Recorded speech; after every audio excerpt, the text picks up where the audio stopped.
मुझसे न पूछो मंजिल कहाँ है, अभी तो सफर का इरादा किया है।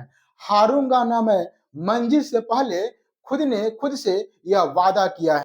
बीती हुई घटनाओं को अध्ययन करना इतिहास कहलाता है। ये यहाँ पर सिक्का है। सिक्का अगर मान लीजिए कोई भी राजा का सिक्का मिल गया, जैसे कि अभी का सिक्का है तो उस पर अशोक स्तंभ का चित्र बना रहता है, 1 रुपया हिंदी में लिखा रहता है। तो वैसे ही जब जिस समय का जो सिक्का मिलेगा उस समय के राजा का नाम, मतलब जो टूटा फूटा मकान होता है ना, उसे खंडहर कहते हैं, है ना। जैसे बचपन में हम लोग किसी खंडहर को देख लेते थे, कहते थे भूत बंगला है ना। तो यहाँ पर क्या है, खंडहर, स्मारक वही मूर्ति। देख लीजिए कल गाड़ता है ना, कल गाड़ता है, पहले इतना पाइप गाड़ा जाता है ना। तो जैसे कल गाड़ते वैसे ही मशीन से लंबवत खनवाया जाता है, और लंबवत खनवाने के बाद दोनों को कुछ पुरातात्विक अवशेष मिले है ना। कुछ पुरातात्विक अवशेष इन दिनों कुछ पता नहीं चला है ना। ये कहावत है ना, बानर का जाने आदि का स्वाद, है ना, वही है इसके साथ। इसको कुछ पता नहीं चला कि है क्या चीज, मिला था है ना, खाली मिला था लेकिन कुछ पता नहीं था।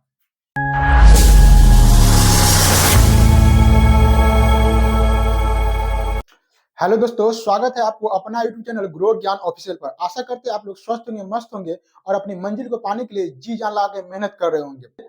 आप लोग एग्जाम की तैयारी कर रहे होंगे, कोई पूछेगा कि क्या चीज की तैयारी कर रहे हैं, तो बताइएगा नहीं, एक शायरी सुना दीजिएगा और निकल जाइएगा। कहते हैं कि मुझसे न पूछो मंजिल कहाँ है, मुझसे न पूछो मंजिल कहाँ है, अभी तो सफर का इरादा किया है। हारूंगा न मैं मंजिल से पहले, खुद ने खुद से यह वादा किया है। चलिए इसी के साथ आज का क्लास स्टार्ट करते हैं। पहला चैप्टर है हड़प्पा सभ्यता। हड़प्पा सभ्यता क्या है इसके बारे में विस्तार रूप से जानेंगे, है ना। पुरातत्व क्या होता है इसके बारे में जानेंगे, पुरातात्विक उत्खनन क्या होता है इसके बारे में जानेंगे, पुरातत्वविद क्या होता है इसके बारे में जानेंगे, हड़प्पा सभ्यता कैसी थी और इनका खोज कौन किया था, इनके बारे में विस्तार से इस वीडियो में चर्चा करेंगे। चलिए वीडियो को स्टार्ट करते हैं। पहले समझ लेते हैं इतिहास। इतिहास क्या होता है ना। बीती हुई घटनाओं को, बीती हुई घटनाओं को अध्ययन करना इतिहास कहलाता है ना। बीती हुई घटनाओं का अध्ययन जिसे शास्त्र में करते हैं इतिहास कहते हैं। इतिहास का बेसिक डिफिनेशन, परिभाषा ऐसे हम कह सकते हैं। यहाँ पर पहला चैप्टर है हड़प्पा सभ्यता। क्या है हड़प्पा सभ्यता, क्लास 12th का है पहला चैप्टर। सबसे पहले इसका परिचय जान लेते हैं, इसका परिचय क्या होता है। हड़प्पा सभ्यता लगभग 5000 वर्ष पुराना है। यह त्रिभुजाकार सभ्यता है जिसके अंतर्गत मोहनजोदड़ो, चुनद्रो, लोथर, कालीबंगन, रंगपुर, रोपर, आलमगीरपुर शहर आदि शहर आते हैं। यह सभ्यता शहर की सभ्यता है और उत्खनन में बहुत से पुरातत्व सामग्री मिली है। यह विश्व की प्राचीनतम सभ्यता में से एक है। ध्यान दीजिएगा कि हड़प्पा सभ्यता जो है ना, विश्व की प्राचीनतम सभ्यता में से एक है ना। बहुत ही पुराना और प्राचीन सभ्यता है। माना जाता है कि लगभग 5000 साल पुराना सभ्यता है हड़प्पा सभ्यता। 5000 साल क्या है, पुराना है सभ्यता यह हड़प्पा सभ्यता। और इसमें बहुत सारे शहर का, यह शहरी सभ्यता है। कोई पूछेगा हड़प्पा सभ्यता कैसी सभ्यता है, तो हड़प्पा सभ्यता शहरी सभ्यता है। इसे बहुत सारे शहर का जिक्र यहाँ पर किया गया है। बहुत सारे शहर मिले हैं जिसमें से है महत्वपूर्ण मोहनजोदड़ो, चुनद्रो, लोथल, कालीबंगा, रंगपुर, रोपर, आलमगीरपुर, है ना, आदि बहुत सारे शहर मिले हैं। ये शहरों का नाम याद रखना है। अगर पूछ देगा है ना कि स्विमिंग पूल कहाँ मिला है, तो फिर शहर का नाम याद रखना, उसमें से बताना है। विशेष इसके बारे में चर्चा हम अगले क्लास में करेंगे। यहाँ पर और कह रहा है कि शहरी सभ्यता है और उत्खनन में बहुत सारे पुराना पुराना सामान मिला है। प्राचीनतम सभ्यता में हड़प्पा सभ्यता बहुत महत्वपूर्ण है। इसलिए महत्वपूर्ण है कि बहुत सारे प्राचीनतम पुराना पुराना पुरातात्विक सामग्री इसमें मिले हैं, है ना। इसके बारे में हम लोग समझते हैं क्या है पुरातत्व, क्या है पुरातत्व, क्या है इसके बारे में समझते हैं। क्या कह रहे हैं यहाँ पर कि धरती के गर्भ में हजारों वर्ष से दबे सामग्री को खोद कर निकाला जाता है तो इन्हें पुरातत्व कहते हैं। यानी कि धरती के गर्भ, गर्भ का मतलब धरती के अंदर, धरती के अंदर हजारों साल से, बहुत साल से जो सामग्री दब गया है उन्हें खोद के जब निकाला जाता है तो उन्हीं सामग्री को पुरातत्व कहते हैं। अब दब कैसे जाता है, मान लीजिए कि आपके अगल बगल में चौराहा, इधर उधर में कहीं भी एगो मूर्ति होगा, किसी का भी मूर्ति होगा, शहर में तो अधिकतर ज्यादा ही रहता है। अब उस मूर्ति हो गया, अब भूकंप आ गया, भूकंप आ गया, बढ़िया से पूरा सब तहस नहस हो गया, है ना। वो मूर्ति माटी में दब गया। अब माटी में दब गया मूर्ति, कितना अंदर दब गया ये तब खोजने नहीं जाएगा, कोई आदमी सभी बचेगा तब ना खोजेगा, है ना। अब वही बहुत दिन बाद, करीब 1000 साल बाद, है ना, फिर धरती को खुदाई किया जाएगा। तो खोदने के बाद, है ना, कैसे खोदते हैं इसके बारे में बताएंगे, उत्खनन क्या है। खोदने के बाद, है ना, वह मूर्ति प्राप्त होगा, तो वह मूर्ति पुरातत्व कहलाएगा, है ना, क्योंकि आज दबा था, आज से 1000 साल बाद उसको खोजा गया। तो आज से 1000 साल बाद रूप, सारा चीज बदलता है, रहन सहन, कल्चर, बनावट, भाषा, हर एक चीज बदल जाएगा। तो उस समय देखेगा कि हाँ, यह मूर्ति ऐसा उस समय मूर्ति बनाया जाता था, और इस पर नाम भी लिखा रहेगा मूर्ति के, तो इस भाषा में नाम लिखे रहते हैं। तो इससे बहुत पुराना पुराना समाज से, पुरातत्व सामग्री से बहुत सारे इतिहास की जानकारी मिलती है। ठीक है, पुरातत्व क्या है, क्या क्या चीज पुरातत्व के रूप में मिल जाएगा, तो देख लीजिए यहाँ पर सिक्के, अभिलेख, खंडहर, स्मारक, मूर्ति आदि। अब देखिए यहाँ पर सिक्का है, सिक्का अगर मान लीजिए कोई भी राजा का सिक्का मिल गया, जैसे कि अभी का सिक्का है, तो उस पर अशोक स्तंभ का चित्र बना रहता है, 1 रुपया हिंदी में लिखा रहता है। तो वैसे ही जब जिस समय का जो सिक्का मिलेगा, उस समय के राजा का नाम, सान, अभी का हर एक सिक्का का जिस साल में सिक्का बनता है उसका साल का नाम रहता है, तो उस समय का सन का नाम या जो भी हो उस पर लिखा रहता है ना, जिससे पता चलता है उनके राज्य के बारे में। अभिलेख में जो राज्य है उनके बारे में अभिलेख में लिखा रहता है। खंडहर, खंडहर में याद रखेंगे, मतलब जो टूटा फूटा मकान होता है ना, उसे खंडहर कहते हैं, है ना। जैसे बचपन में हम लोग किसी खंडहर को देख लेते थे, कहते थे भूत बंगला है ना। तो यहाँ पर क्या है, खंडहर, स्मारक वही मूर्ति देख लीजिए, और आदि सारे चीज पुरातात्विक स्रोत कहलाते हैं, पुरातात्विक है, पुरातत्व है।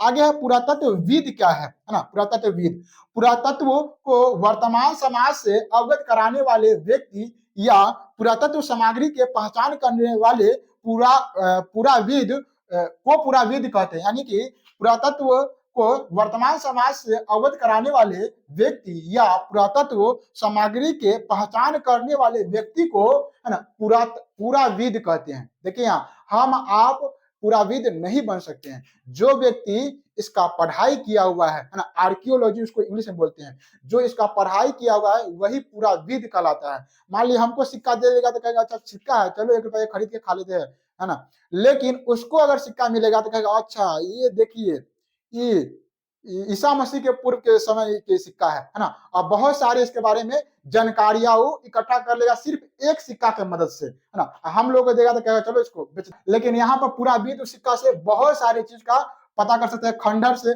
हम लोग देखेंगे तो दूर से भागेंगे, भूत बंग रहा है ना, और वो देखेगा खंडहर में तो अच्छा ये डिजाइन के डिजाइन बनाया गया, इसमें ऐसा स्तंभ हुआ करता था, है ना, यहाँ कुछ लिखा हुआ है। इससे क्या होगा, बहुत सारे इतिहास की जानकारी पुराविद कर लेते हैं, है ना। पुराविद का पढ़ाई होता है। चलिए आगे देखते हैं, पुरातात्विक उत्खनन, है ना। पुरातात्विक उत्खनन क्या है, किसी भी स्थान पर पुराविद पहले लंबवत खुदाई करवाते हैं। जब उस स्थान पर कुछ सामग्री होने का अनुमान लगाया जाता है या कुछ सामग्री निकलती है, तो वह क्षैतिज खनवाया जाता है, तब वहां क्षैतिज खनवाया जाता है। देखिए, पुरातत्वविद जो है उत्खनन कैसे करते हैं, है ना, खनवाते कैसे। तो कोई भी स्थान पर पहले लंबवत खनना है, लंबवत में से कैसे, जैसे कल गाड़ता है ना, कल गाड़ता है, पहले इतना पाइप गाड़ा जाता है ना। तो जैसे कल गाड़ते वैसे ही मशीन से लंबवत खनवाया जाता है, और लंबवत खनवाने के बाद उस स्थान पर, धरती के अंदर जाने के बाद उस स्थान पर जो सामग्री निकलता है, कुछ सामग्री निकल गया, थोड़ा दिन में तो कुछ ही सामग्री निकलेगा, तो कुछ सामग्री निकला, या उनके मिट्टी से जांच करके पता कर सकते हैं कि आसपास में, पुराविद जांच करके पता कर सकते हैं आसपास में कोई सामान है या नहीं है ना। तो कुछ सामग्री जब निकल जाता है तो वहां पर उसके चारों बगल, मान लीजिए यहाँ पर निकल गया, तो यहाँ से मान लीजिए कि 1 किलोमीटर उधर, यहाँ से 1 किलोमीटर इधर, यहाँ से चारों बगल 1-2 किलोमीटर तक अब क्षैतिज खनवाया जाता है। और क्षैतिज खनवाने के बाद वहां से जो पुरातत्व, जो पुराना पुराना जो सामग्री निकलता है, सामान निकलता है, इन्हीं को बोलते हैं पुरातत्व उत्खनन, है ना। पुरातत्व उत्खनन, पुरातत्व बोलते हैं सामान को, और जो खनने की जो प्रक्रिया होता है उन्हें बोलते हैं पुरातत्व उत्खनन, है ना। अब यहाँ पर देखते हैं कि 15 जनवरी 1784 को विलियम जोन्स, 15 जनवरी 1784 को विलियम जोन्स ने कलकत्ता में एशियाटिक सोसाइटी की स्थापना किया। याद रखेंगे, ऑब्जेक्टिव में क्वेश्चन पूछ सकता है कि 15 जनवरी 1784 को विलियम जोन्स कलकत्ता में एशियाटिक सोसाइटी की स्थापना करते हैं। याद रखेंगे, क्वेश्चन पूछेगा कि एशियाटिक सोसाइटी की स्थापना कौन करते हैं, तब विलियम जोन्स कब करते हैं? तो 15 जनवरी 1784 को। पुरातत्व विभाग की स्थापना होता है 1861 ईस्वी में। याद रखेंगे, पूछे एग्जाम में भारत में पुरातत्व विभाग की स्थापना कब होता है? तो 1861 में। भारत में पुरातत्व विभाग की स्थापना 1861 में, है ना। इसका डायरेक्टर किसे बनाया जाता है? तो कनिंगम को डायरेक्टर बनाया जाता है। कनिंगम महोदय को इनका डायरेक्टर बनाया जाता है। 1872 में पुरातत्व के खोज का आदेश देते हैं। कनिंगम महोदय को डायरेक्टर बनाते हैं। 1861 में क्या होता है? स्थापना होता है। उनके बाद इनको कनिंगम महोदय को डायरेक्टर बनाया जाता है और डायरेक्टर बनाते हैं तो इनको आदेश दिया था 1872 ईस्वी में। 1872 में कनिंगम महोदय आदेश देते हैं, आदेश के साथ ही डायरेक्टर बनते हैं। आदेश देते हैं 1872 में कि जाइए और भारत में पुरातत्व विभाग की खोज कीजिए, है ना। पूरा भारत में पुरातत्व विभाग की खोज करने का आदेश मिल जाता है। फिर 1902 में सर जॉन मार्शल डायरेक्टर, है ना, डायरेक्टर बनते हैं। यानी कि 1902 में सर जॉन मार्शल जो डायरेक्टर बनते हैं, इन्हीं के समय में दयाराम साहनी हड़प्पा सभ्यता की खोज करते हैं। एग्जाम में आ जाएगा, बहुत महत्वपूर्ण क्वेश्चन है कि हड़प्पा सभ्यता का खोज कौन किया हुआ था? आंसर हो जाएगा दयाराम साहनी। हड़प्पा सभ्यता की खोज कब हुआ था? तो 1902 ईस्वी में। कब हुआ? 1902 में। कौन करते हैं? दयाराम साहनी करते हैं। हड़प्पा सभ्यता कौन कौन करते हैं? खोज कौन करते हैं? दयाराम साहनी। कब करते हैं? 1902 में। किसके मतलब किसके डायरेक्टर के काल में? कौन उस समय डायरेक्टर थे? तो सर जॉन मार्शल, है ना। उसके बाद 1924 ईस्वी में हड़प्पा सभ्यता की खोज की कहानी की घोषणा किया जाता है। मतलब पूरा दुनिया के सामने प्रस्तुत किया जाता है कि भारत में 5000 साल पुराना एक सभ्यता है जिसका नाम है हड़प्पा सभ्यता। भारत में 5000 साल पुराना एक सभ्यता है जो हड़प्पा सभ्यता के नाम से जाना जाता है। यह सभ्यता शहरी सभ्यता है। इनके बारे में घोषणा करते हैं 1924 ईस्वी में। कौन करते हैं? तो सर जॉन मार्शल करते हैं, है ना। और ये भी बताते हैं कि कौन खोजा हुआ था? तो दयाराम साहनी खोजे हुए थे। और कब खोजे थे? तो 1902 ईस्वी में खोजे हुए थे। हड़प्पा सभ्यता की खोज की कहानी। हड़प्पा सभ्यता की खोज की कहानी क्या है? हड़प्पा टीले का, है ना, खोज 1826 ईस्वी में चार्ल्स मैसन, सर्वप्रथम चार्ल्स मैसन ने 1826 ईस्वी में हड़प्पा टीले का खोज किया था। और एग्जाम में क्वेश्चन आएगा कि हड़प्पा टीले का खोज सर्वप्रथम किसने किया था? तो चार्ल्स मैसन ने किया था। रेल लाइन पाकिस्तान के कराची से लेकर लाहौर तक, जब भारत में अंग्रेज का शासन था तो सर्वप्रथम रेल लाइन बिछाया गया था। उस समय पाकिस्तान के कराची से लेकर लाहौर तक जब रेल लाइन बिछाया गया था तो रेल लाइन में जो खुदाई हुआ था तो 1856 ईस्वी में खुदाई के समय, है ना, जॉन ब्रांट एवं विलियम ब्रांट, ये दोनों क्या है? अंग्रेज है ना। ये दोनों को कुछ पुरातात्विक अवशेष मिले हैं, है ना। कुछ पुरातात्विक अवशेष इन दिनों को कुछ पता नहीं चला, है ना। ये कहावत है ना, बानर का जाने आदि का स्वाद, है ना, वही है इसके साथ। इसको कुछ पता नहीं चला कि है क्या चीज। मिला था, है ना, खाली मिला था लेकिन कुछ पता नहीं था।